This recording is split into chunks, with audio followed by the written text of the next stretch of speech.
যেটা লেখা আছে সেটাই সে আমার কাছে মনে করেন যে সবচেয়ে বড় পাওয়া জাস্টিস ফর পরে যদি কখনো মানে পূর্ণিমা শাবনূরের সাথে আসলে কোনো তুলনার কিছু না। ভাবি যদি পরে কখনো জানে, ওরা তো মনে করেন যে কিছু করে টাকা কামাই করতেছে, আমার ওয়াইফ তো কিছু করে টাকা কামাই করতে পারবে না। মানে সৌন্দর্য কোনো ব্যাপার না, মনের সৌন্দর্য সৌন্দর্য কোনো ব্যাপার না। এখানে জাস্টিস নট ফরেনলি not time, I am ladies and gentleman is first life. আচ্ছা ওই যে ভালোবাসাটা ভাবি যে কিছু দেখে হয় না। ভাবি যে আপনি তো বলছিলেন যে বউকে সময় দেওয়ার মতো আমার কাছে সময় নাই, এখন সময় হয়েছে। এখন ওই যে আমার গাড়ি বন্ধ আছে, আসলে আমার গাড়ি বন্ধ থাকলে আমি আসলে বেকার থাকি, বেকার সময়টাতে আমি কিছু বিতরণ করি, মাস্ক বিতরণ করি, এটা আমি প্রতিদিনে করি, এটা হচ্ছে আমার কর্ম। আর যখন গাড়ি খোলা থাকে তখন আমি নিজেকে নিয়ে খুব ব্যস্ততার মধ্যে থাকি। আচ্ছা, এখানকার যে লোকজন আছে যারা গণ্যমান্য ব্যক্তি, তারা কি আপনাকে কোনো সহযোগিতা আপনার এই উদ্যোগে করে? করে মাস্ক বিতরণে ওনারা অনেক সহযোগিতা করে আমার ওই যে সভাপতি সাহেব আছে, বাবু সাহেব, আজিজুর রহমান বাবু সাহেব, সেও সহযোগিতার হাত বাড়াইছে। মানে সবাই আমাকে সহযোগিতা করে, বিভিন্ন প্রতিষ্ঠান আমাকে সহযোগিতা করে। মানে এমন এই ছেলেটা যদি কারো কাছে একটু চায় না, না করবে না। কেউ আমাকে না করতে পারবে না, অনেকে আমাকে এটা দাদার একটা যোগ্যতা, জি। নিজের যোগ্যতায় উনি সহযোগিতা, সবাই আমাকে সহযোগিতা করে। ভালোবাসাটা সবার কপালে জোটে না। আর কি তো দাদার কাছে শুনতে চাই হচ্ছে বৌদির নাম কি?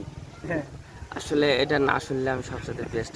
দাদা আপনার বইয়ের জন্য আপনি এখন কি কিনছেন? স্বর্ণ অলংকার?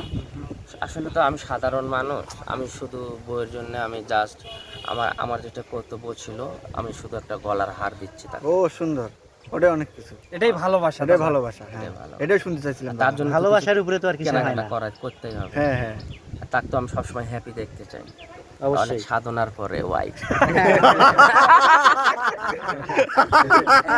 দাদা বলছিল যে দাদাকে নাকি পছন্দ করে না মেয়েরা, এটা আপনার না, ভুল ধারণা ছিল। না, ভুল ধারণা না, ওটা একটা ফান ছিল জাস্ট। কোন মেয়ে আমাকে পছন্দ করে না, এটা কিন্তু ভাইরাল ডায়লগ। জাস্ট ছিল, এটা একটা অভিনয় ছিল আমার, এটা জাস্ট একটা অভিনয় ছিল আমার। কিন্তু আপনার ভিউয়ার্সরা অনেক মেয়েরা মানে মন খারাপ করছে আপনার একটা কথায়। আমার যেটা মনে হয় যে 5 টাকার আচার কিনে দিলে প্রেম হয়ে যায়।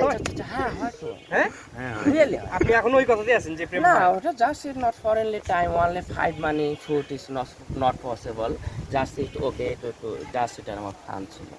আমি বলতে চাই আচ্ছা, যারা এটা নিয়ে মন খারাপ করার কিছু যারা নাই। যারা আসলে আমার মা বোনেরা আছে, এটা নিয়ে আপনারা কেউ মন খারাপ করবেন না, এটা জাস্ট হতো আমার একটা ফান ছিল।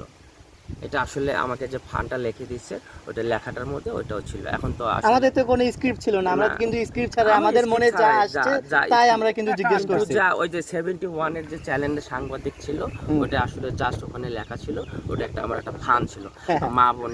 মা বোন ভাইয়েরা, কেউ আসলে লেডিস অ্যান্ড জেন্টলম্যান, আপনাদের কাছে আমি অনুরোধ করে বলতেছি, আপনারা এই কথাটা নিয়ে কেউ কোনোদিন কেউ মাইন্ড করবেন না, আর কেউ আপনারা মন খারাপ করবেন না।